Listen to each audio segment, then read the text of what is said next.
رب العالمين، والصلاة والسلام على سيد الأنبياء والمرسلين وعلى آله وصحبه الغر الميامين. أما بعد، فأعوذ بالله من الشيطان الرجيم.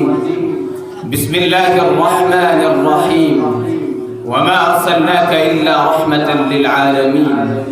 وقال في موضع آخر: إنا أرسلناك شاهدا ومبشرا ونذيرا وداعيا إلى الله بإذنه وسراجا منيرا. وقال النبي صلى الله عليه وسلم: إنما بعثت لأتمم مكارم الأخلاق، أو كما قال عليه الصلاة والسلام.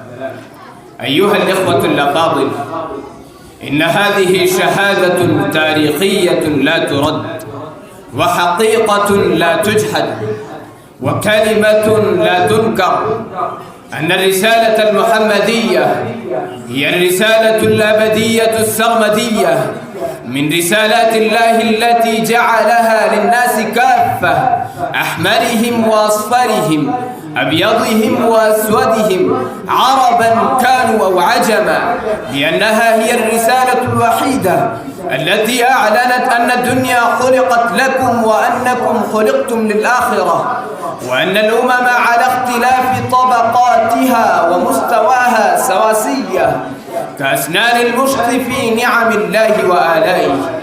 وأمر نبيه أن يعلن مجلجلا مدويا: لا فضل لعربي على عجمي، ولا لعجمي على عربي إلا بالتقوى. كلكم من آدم، وآدم خلق من التراب.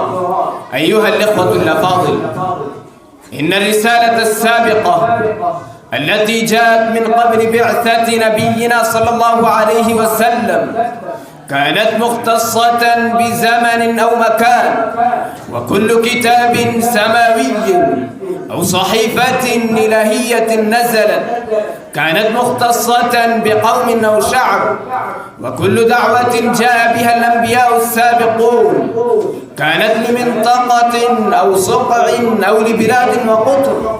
ولكن اعلموا أيها الإخوان أن نبينا محمدا صلى الله عليه وسلم بعث رحمة للعالمين، كما أشار إليه القرآن الكريم: وما أرسلناك إلا رحمة للعالمين.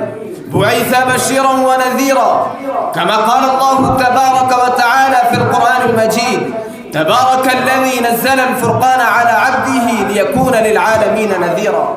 وقال في موضع آخر: إنا أرسلناك شاهدا ومبشرا ونذيرا وداعيا إلى الله بإذنه وسراجا منيرا. وإن الرسالة التي جاء بها محمد صلى الله عليه وسلم تنادي بأنها كاملة شاملة تامة، لا نقص فيها ولا شطط، ولا عيب فيها ولا عوج، كما أشار إليه القرآن الكريم: اليوم أكملت لكم دينكم وأتممت عليكم نعمتي ورضيت لكم الإسلام دينا. وقال النبي صلى الله عليه وسلم: ختم بي النبيون وألا لا نبي بعدي. كل هذا من الدلائل الساطعة والبراهين القاطعة على أن رسالة محمد صلى الله عليه وسلم آخر لبنة في بناء النبوة الشامخ وقصرها العظيم، ولذلك تولى حفظها وصيانتها وعصمتها من النصر والتحريف، حيث قال: إنا نحن نزلنا الذكر وإنا له لحافظون. أيها الإخوة البررة، ألم تعلموا أن الرسالة التي ذهب بها ربعي بن عامر إلى رستم قائد الجيوش الفارسية وأميرهم وعرضها عليه بغير تلعثم ووجل ما كانت إلا الرسالة المحمدية؟ وما هي الرسالة الأبدية السرمدية التي قضى الله بخلودها وظهورها؟ وما هي الرسالة الأبدية السرمدية التي كلما اعتنقها المسلمون واتصلوا بها فازوا ونجحوا، وكلما تركوها خابوا وخسروا وذلوا واستكانوا؟ ألا وهي الرسالة المحمدية الأبدية السرمدية. أنا أكتفي بهذه الكلمات.